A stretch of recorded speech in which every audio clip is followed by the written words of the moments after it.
Dear students, आज हम पढ़ेंगे स्पेसीज एंड स्पेसिएशन के बारे में, यानी जाति और जाति उद्भवन के बारे में।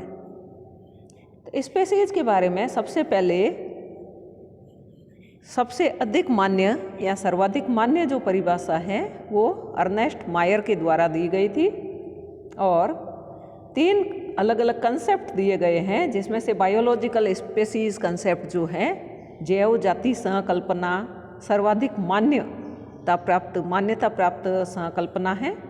और बायोलॉजिकल स्पेसीज कंसेप्ट में यह बताया गया है कि स्पेसीज इंटरब्रीडिंग करने वाले जीवों का समूह है जो दूसरी स्पेसीज से जेनेटिकली आइसोलेटेड होती है। एक स्पेसीज के सदस्य परस्पर इंटरब्रीडिंग करके जीवित और जननक्षम यानी कि लाइव एंड वायबल जो है संतानें उत्पन्न कर सकते हैं। सेकंड है इसमें सिबलिंग स्पेसीज, उपजातियाँ। जब 2 स्पेसीज मॉर्फोलॉजिकली तो समान हो परंतु आपस में ब्रीडिंग नहीं कर सके तो ऐसी स्पेसीज को सिबलिंग स्पेसीज कहते हैं या उपजातियाँ कहते हैं। जैसे यहाँ पर ड्रोसोफिला की 2 उपजातियों के बारे में बताया गया है। पहली है ड्रोसोफिला सूडो ऑब्स्क्यूरा और दूसरी है ड्रोसोफिला पर्सिमिलिस। तो ये है तो दोनों ही ड्रोसोफिला यानी कि फ्रूट फ्लाई या फल मक्खी की उपजातियां हैं, जो कि मॉर्फोलॉजिकली या आकारिकी रूप से तो समान हैं, लेकिन इनमें आपस में ब्रीडिंग नहीं होती है, इनमें प्रजनन आपस में नहीं होता है। सेकंड है इवोल्यूशनरी स्पेसीज कंसेप्ट, उद्विकासीय जाति कल्पना। यह संकल्पना जॉर्ज गैरीलार्ड सिम्पसन ने दी थी और बायोलॉजिकल स्पेसीज कंसेप्ट के अनुसार केवल रिप्रोडक्शन सेक्सुअल रिप्रोडक्शन करने वाले सजीवों को ही समझाया जा सकता है, लैंगिक प्रजनन करने वाले जीवों के बारे में ही समझाया जा सकता है। उन सजीवों को नहीं समझाया जा सकता जो कि एसेक्सुअल रिप्रोडक्शन करते हैं या जिनमें अलैंगिक जनन होता है। जैसे प्रोकैरियोट्स, कुछ फंगस, कुछ प्रोटिस्टा, इनको केवल सिमिलर मॉर्फोलॉजी के व सिमिलर बायोकेमिस्ट्री यानी समान आकारिकी और समान जैव रसायन के आधार पर एक ही जाति में रखा जाता है। इवोल्यूशनरी स्पेसीज कंसेप्ट के अनुसार यानी उद्विकासीय जाति संकल्पना के अनुसार जाति को उन विभिन्नताओं के आधार पर परिभाषित किया गया है जो सेक्सुअल रिप्रोडक्शन पर आधारित नहीं है, यानी कि which is not based on sexual reproduction. इस सिद्धांत के समर्थक लैंगिक पृथक्करण यानी सेक्सुअल आइसोलेशन की अपेक्षा इवोल्यूशनरी आइसोलेशन को ज़्यादा महत्व देते हैं, ज़्यादा इम्पोर्टेंस देते हैं। इस इवोल्यूशनरी कंसेप्ट के अनुसार, इस उद्विकासीय सिद्धांत के अनुसार जाति एक वंशावली है जो दूसरी जातियों से पृथक रूप से विकसित होती हैं और जिसकी स्वयं की विकासीय भूमिका और प्रवृत्तियाँ होती है। इस सिद्धांत में आकारिकीय यानी मॉर्फोलॉजिकल, जननिक या जेनेटिक, बिहेवियरल और इकोलॉजिकल वेरिएशंस को सम्मिलित किया गया है। थर्ड टाइप है टाइपोलॉजिकल कंसेप्ट या प्रारूपिक जाति संकल्पना। इसके अनुसार प्रत्येक जाति में लक्षणों का एक निश्चित प्रारूप या पैटर्न होता है और जाति के सभी सदस्य इस प्रारूप से ज़्यादा समानता प्रदर्शित करते हैं। जैसे आपने किसी गाय को देखा तो उसका जो मॉर्फोलॉजी, उसके जो करेक्टर्स आपको दिखाई देते हैं, उसके आधार पर आप उसी प्रकार के यानी कि किसी भी गाय को देखेंगे तो आपको यह लगेगा कि इनमें लक्षणों में समानता है। तो समानता के आधार पर जीवों को एक समूह में रखा गया था और जिसे जाति नाम दिया गया था। इस सिद्धांत के अनुसार जाति 2 प्रकार की होती है। पहला है मोनोटाइपिक स्पेसीज, एक प्रकार की जाति, और सेकंड है पॉलीटाइपिक स्पेसीज, बहुजातियाँ। तो फर्स्ट है मोनोटाइपिक स्पेसीज। इस प्रकार की जाति के निर्माण में पूर्वज जाति का छोटे छोटे समूहों में विभाजन नहीं होता है, बल्कि पूर्वज जाति ही रूपांतरित होकर के नई जाति में बदल जाती है, अतः जाति की संख्या में वृद्धि नहीं होती है। तो मोनोटाइपिक स्पेसीज में बताया गया है कि इसमें जो उपस्थित जाति हैं वो छोटे छोटे समूहों में विभाजित नहीं होकर के उसमें खुद में ही इतना चेंजेज आ जाता है कि वो किसी दूसरी जाति में कन्वर्ट हो जाती है या मॉडिफाइड हो जाती है। तो इस प्रकार से एक जाति जो है वो पूरी तरह से दूसरी जाति में बदल जाती है। तो इसमें जाति की संख्या में वृद्धि नहीं होती है। सेकंड है पॉलीटाइपिक स्पेसीज। इसमें पूर्वज जाति जो है दो या दो से अधिक ग्रुप्स में विभाजित हो जाती हैं, डिवाइड हो जाती है और अनेक न्यू स्पेसीज का निर्माण करती है। इसमें जाति की संख्या में वृद्धि होती है, यानी कि एक से कई सारी जातियां बन जाती है। नेक्स्ट है स्पेसिएशन या जाति उद्भवन। एक पूर्वज जाति से एक या अधिक नई जातियों की उत्पत्ति होना जाति उद्भवन या स्पेसिएशन कहलाता है। जाति उद्भवन दो प्रकार का होता है। फर्स्ट है डाइवर्जेंट इवोल्यूशन या इसको डाइवर्जेंट स्पेसिएशन या इसको अपसरण जाति उद्भवन कहते हैं। एक ही पूर्वज जाति से अनेक नई जातियों का बनना अपसरण जाति उद्भवन या डाइवर्जेंट स्पेसिएशन कहलाता है। इस प्रक्रिया में नई जातियों के साथ साथ पूर्वज जाति का भी अस्तित्व बना रहता है। इस प्रकार के जाति उद्भवन में जाति की संख्या में वृद्धि हो जाती है, जैसा कि अभी हमने पढ़ा था पॉलीटाइपिक स्पेसीज में। तो इस प्रकार से यहाँ पर एक ही पूर्वज जाति जो है उससे कई सारी नई जातियाँ बन जाती है और जाति की संख्या में भी वृद्धि होती है। यहाँ पर कुछ परिभाषाएं दी गई हैं, जैसे डीम्स। डीम्स का मतलब होता है किसी विशिष्ट क्षेत्र में उपस्थित लोकल पॉपुलेशन, यानी वहाँ की स्थानीय जनसंख्या जो है उसको डीम्स कहते हैं। और एक ही जाति के दो डीम्स के सदस्य आपस में प्रजनन कर सकते हैं। नेक्स्ट है रेसेज। एक ही जाति के छोटे छोटे समूह जिनमें ज्योग्राफिकल आइसोलेशन के साथ साथ कुछ जेनेटिक वेरिएशंस भी होती है, उन्हें रेसेज कहते हैं। अपसरण जाति उद्भवन दो प्रकार का होता है, यानी डाइवर्जेंट स्पेसिएशन जो है वो दो प्रकार का होता है। फर्स्ट है एलोपेट्रिक स्पेसिएशन एंड सेकंड है सिम्पेट्रिक स्पेसिएशन। एलोपेट्रिक स्पेसिएशन लियो पादवान बुक के अनुसार एलोपेट्रिक जाति उद्भवन में एक ही जाति के जीव अपने मूल आवास को छोड़ करके दूर दूर नए आवासों में बस जाते हैं। इनके आवासों में भौगोलिक पृथक्करण के साथ साथ फिर आनुवंशिक पृथक्करण भी हो जाता है। तो यहाँ पर बताया गया है कि एलोपेट्रिक आइसोलेशन जो है विस्थापनिक जाति उद्भवन, एलोपेट्रिक आइसोलेशन को हिंदी में कहते हैं विस्थापनिक जाति उद्भवन। तो एक ही जाति के जीव जो है वो अपने जो हैबिटेट है उसको छोड़ करके अलग अलग हैबिटेट्स में जाकर के बस जाते हैं, यानी उनमें विस्थापन हो जाता है। और यह विस्थापन किस कारण से होता है? एक तो ज्योग्राफिकल होता है, भौगोलिक पृथक्करण होता है, और दूसरा भौगोलिक पृथक्करण होने के बाद में उनमें जेनेटिक आइसोलेशन भी हो जाता है, आनुवंशिक पृथक्करण भी हो जाता है और ये समूह फिर नई जाति बना लेते हैं। इस प्रकार एक ही जाति से भिन्न भिन्न आवासों में नई नई जातियां बन जाती हैं और ये जातियां एलोपेट्रिक स्पेसीज या विस्थापनिक जातियां कहलाती हैं। सेकंड है सिम्पेट्रिक स्पेसिएशन, समस्थानिक जाति उद्भवन।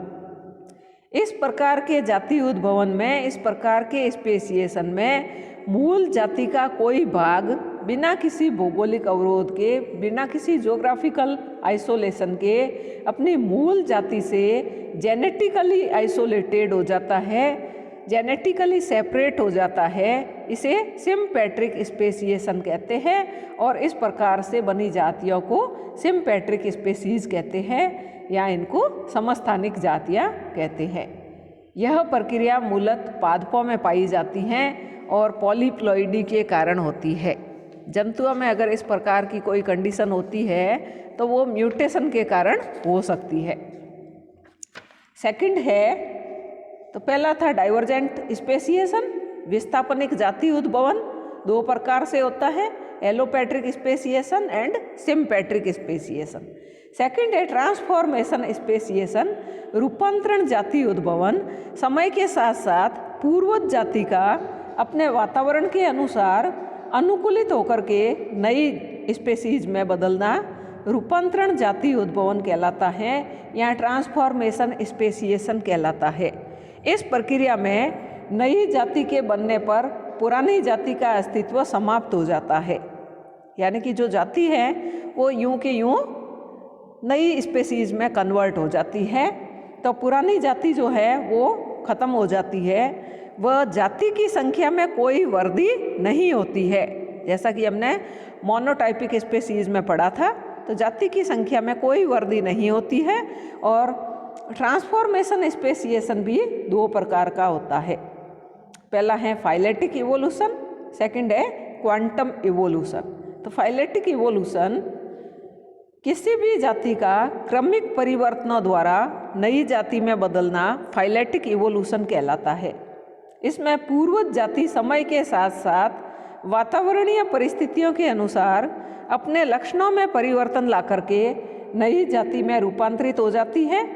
एक जाति के दूसरे जाति के रूपांतरण में हजारों वर्ष लग जाते हैं। तो इस प्रकार से इवोल्यूशन या उद्विकास की प्रक्रिया होती है, जिसमें कि पूर्व में उपस्थित जाति जो है वो धीरे धीरे नई जाति में बदलती है। और इसके लिए एनवायरमेंटल कंडीशंस जो है उसके कारण पूर्व में उपस्थित जाति के लक्षणों में परिवर्तन आता रहता है। जैसे यहाँ पर घोड़े के विकासीय प्रक्रम को बताया गया है।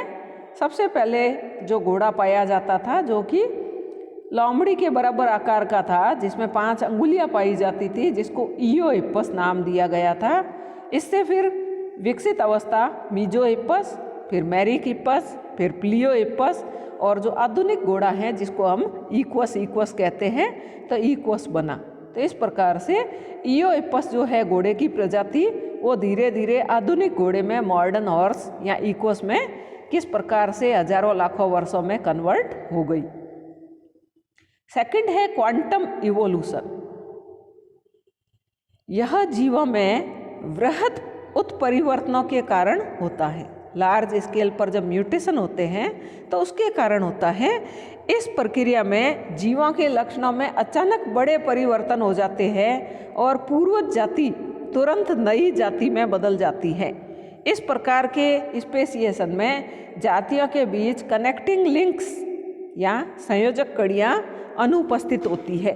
तो इस प्रकार से जो ट्रांसफॉर्मेशन स्पेसिएशन है, रूपांतरण जाति उद्भवन जो है, जिसमें कि एक जाति पूरी की पूरी दूसरी जाति में बदल जाती है, यह दो प्रकार से होता है। यह भी phyletic evolution and quantum evolution. अब हम पढ़ेंगे कि स्पेसिएशन को प्रभावित करने वाले कारक कौन कौन से हैं।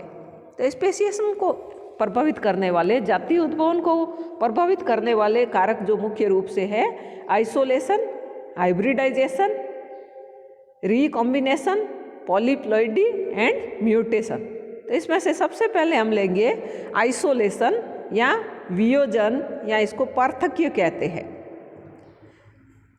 तो इसका मतलब है, वियोजन का मतलब है कि वे कारक जो एक ही जाति के प्राणियों को आपस में स्वतंत्र रूप से संकरण करने से पृथक करते हैं, यानी कि वो आपस में फ्रीली जो है आपस में ब्रीडिंग नहीं कर सकते हैं।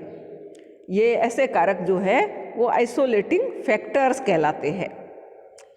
आइसोलेटिंग फैक्टर्स कोई भी हो, ये एक ही जाति के प्राणियों का स्वतंत्रता पूर्वक जनन करने से रोककर नई जाति के उद्भव में सहायक होते हैं। इसे हम इस उदाहरण के द्वारा समझ सकते हैं कि ज्योग्राफिकल आइसोलेशन जो कारक है नई जाति के सदस्यों में महत्वपूर्ण भूमिका निभाते हैं तथा ये नई जाति के उद्भव के लिए जिम्मेदार होते हैं। इनमें भी दूरी वाला कारक अधिक महत्वपूर्ण होता है, यानी कि एक ही जाति के जीव जो हैं वो ज़्यादा डिस्टेंस पर हैं तो उनमें आपस में प्रजनन नहीं हो पाता है। माना कि एक जाति के प्राणियों का भौगोलिक विस्तार इतना अधिक हो गया कि वे मूल जाति दूरी या अन्य ज्योग्राफिकल आइसोलेटिंग फैक्टर्स के द्वारा कई सब स्पेसीज में, कई उप समष्टियों में, सब पॉपुलेशन में विभक्त हो जाती है। और इन उप समष्टियों, इन पॉपुलेशंस जो छोटे छोटे पॉपुलेशंस है में अन्य कारकों के प्रभाव के कारण ये वियुक्त क्षेत्रों में रहने वाली प्राणियों की उप समष्टियाँ एक दूसरे से भिन्न हो जाएगी। इनमें इतनी आनुवंशिक भिन्नताएं, जेनेटिक वेरिएशंस एकत्रित हो जाती है कि उनमें जेनेटिक आइसोलेशन उत्पन्न हो जाता है तथा कभी पुनः एक दूसरे के संपर्क में आने पर भी उनके बीच जेनेटिक जीन विनिमय या क्रॉसिंग ओवर नहीं हो पाता है, अतः इन्हें अलग जातियों का दर्जा दिया जाता है। आरंभ में वियोजित समष्टियों में एक ही प्रकार के जीन कॉम्बिनेशंस होते हैं शुरुआत में, क्योंकि वो उस पॉपुलेशन से अलग हुए हैं सदस्य, इसलिए उनमें जीन कॉम्बिनेशन एक ही प्रकार का होता है। इनमें उत्पन्न वेरिएशंस के आधार पर जो वियोजित या आइसोलेटेड पॉपुलेशंस है ये एक दूसरे से भिन्न हो जाती है और उसके बाद में इनमें बायोलॉजिकल आइसोलेटिंग फैक्टर्स भी सक्रिय होकर के इनको जेनेटिकली आइसोलेटेड कर देते हैं। इस प्रकार नई जातियों का विकास होता है। जैसा कि यहाँ पर डायग्राम में बताया गया है, मान लीजिए कि यहाँ पर कोई सिंगल पॉपुलेशन थी और इस पॉपुलेशन में फिर जो मेन पॉपुलेशन बीच में ही है और दोनों किनारों पर इसके पॉपुलेशन के मेंबर्स जो है वो धीरे धीरे दूर जाने लगे और इस प्रकार से दूर जाते जाते इससे दो अलग जो है समूह और बन गए हैं और ये न्यू पॉपुलेशन और उत्पन्न हो गई है।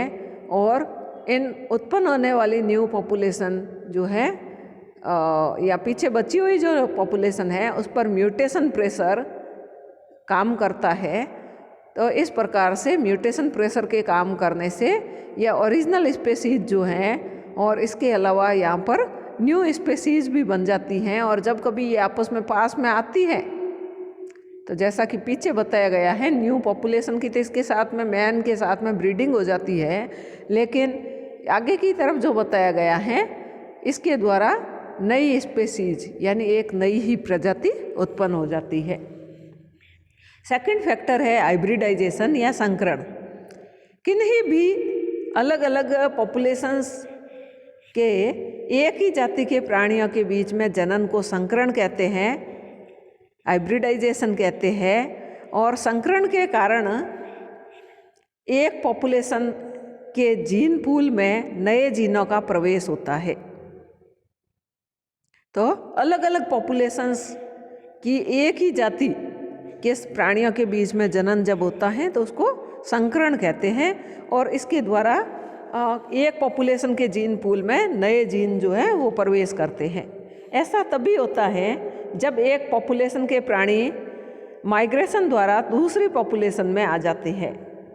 इनके आने से उत्परिवर्तन की तरह ही जीन पूल में नए जीनों का समावेश होता है और इस तरह के जीनों का प्रसारण और उत्तरजीविता दर उत्परिवर्तित जीवों की तुलना में अधिक होती है, क्योंकि म्यूटेशन के बाद में तो हो सकता है कि परिवर्तन बड़े लेवल पे हो तो वो प्राणी जीवित नहीं रह पाएगा। लेकिन जब उसी प्रजाति का अलग प्रजाति, उससे अलग प्रजाति का दूसरा प्राणी जब किसी पॉपुलेशन में आ जाता है और उनके साथ में प्रजनन करता है तो नए जीव जो हैं उस जीन पूल में प्रविष्ट करते हैं और वो अगला प्राणी जो है, संतति प्राणी जो है, वो लंबे समय तक जीवित रहता है। इस तरह नए जीनी संयोग वाले प्राणी में दोनों समष्टियों के गुणों का समावेश होगा। यदि दो विभिन्न जाति के प्राणियों के बीच में मैटिंग के फलस्वरूप हाइब्रिड उत्पन्न हो तो एक पैतृक जाति के जीन कोष में दूसरी पैतृक जाति के जीनों का समावेश हो जाएगा। इस तरह यह अधिक आनुवंशिक भिन्नता प्रदर्शित करेगा और नेचुरल सिलेक्शन के लिए कच्चा माल उपलब्ध कराएगा ताकि उससे उद्विकासीय परिवर्तन हो सके, इवोल्यूशनरी चेंजेज हो सके। यह संभव है इस प्रकार के संकरण से उत्पन्न संतानें अपने पूर्वजों की तुलना में उस वातावरण में रहने के लिए अधिक उपयुक्त हो। मनुष्य ने संकरण के ज्ञान का उपयोग कर कई प्राणियों व वनस्पतियों की जाति में संकरण कराकर वांछित नई किस्मों का विकास कर लिया है। नए नए जीनी संयोग उत्पन्न कराकर विकसित व उन्नत किस्मों का विकास कर लिया है। इस तरह जाति उद्भवन में संकरण भी महत्वपूर्ण भूमिका निभाते हैं। जैसे आप पढ़ चुके हैं खच्चर के बारे में, तो यह भी एक जो है संकरण के द्वारा ही उत्पन्न हुआ है। नेक्स्ट है रिकॉम्बिनेशन या पुनः संयोजन। पॉपुलेशन में रिकॉम्बिनेशन भी नए न्यू जेनेटिक कॉम्बिनेशंस उत्पन्न करने में सक्षम होता है।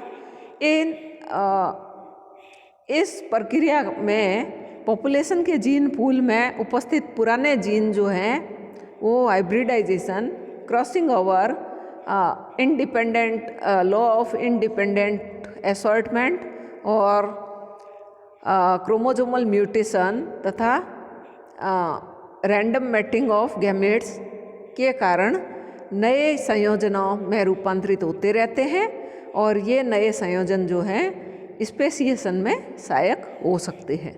नेक्स्ट है पॉलीप्लॉइडी या बहुगुणिता।